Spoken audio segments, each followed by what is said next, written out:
Yung rason yung ba't nandun kasi para protect si Sara. Boboto kasi, di ba, para pagtas si Cayetano. Pero inabot ng isang araw bago nagbigay ng statement si Sara na parang walang pakailan, di ba? Kasi di ba, doon mo makikita na ano eh. Si Bato importante para sa kanya si Sara. Pero si Sara parang wala lang. Ay, wala naman talagang pera. Pera lang yan eh. Ano, bayad na. Bayad na kasi si Bato, kaya wala naman pagkakita isa. Kaya nga. Ano, pera ang nagsasakripisyo ang taong bayan. Correct. Diba? Sila nagkakamali sila. Kaya nga hindi ko alam saan sila kumuha ng kapalang mukha. Pwede naman nila palitan ng mukha nila, no? Kala ko yung kung saan kumukuha ng malaking pera. Pera! Ayun!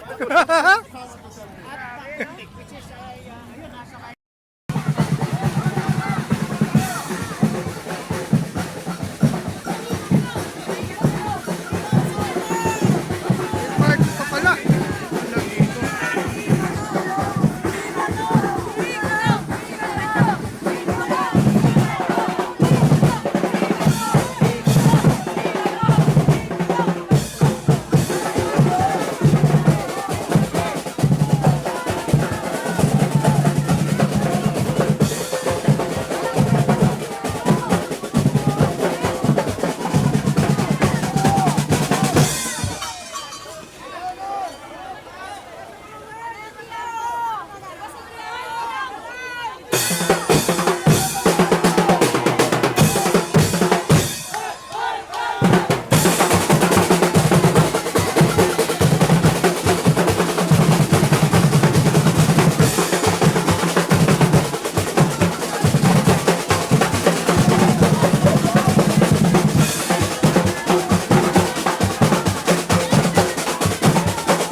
isa na eh. Asan? Kayo, sige.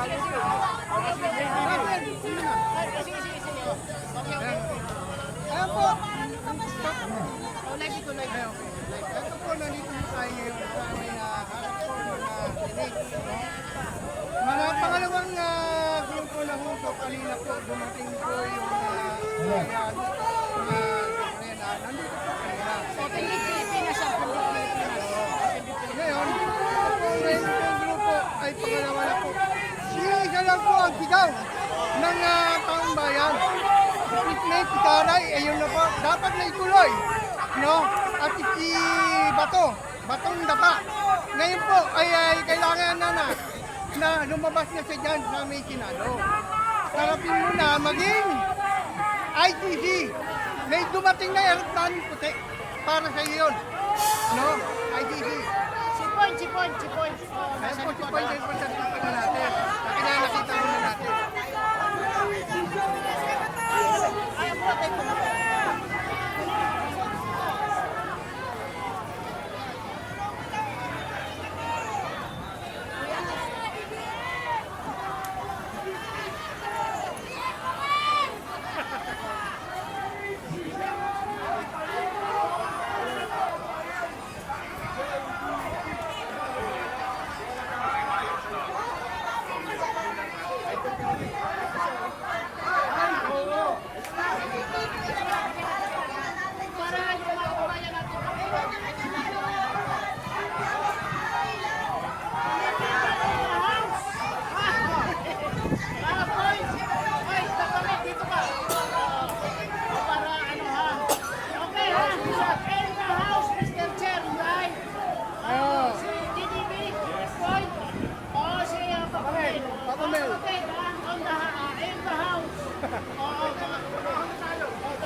At po mga manlodi, tayo po ay pangalawa na huto.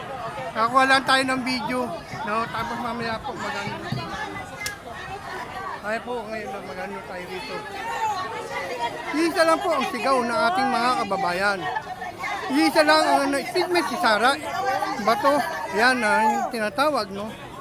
Si Bato.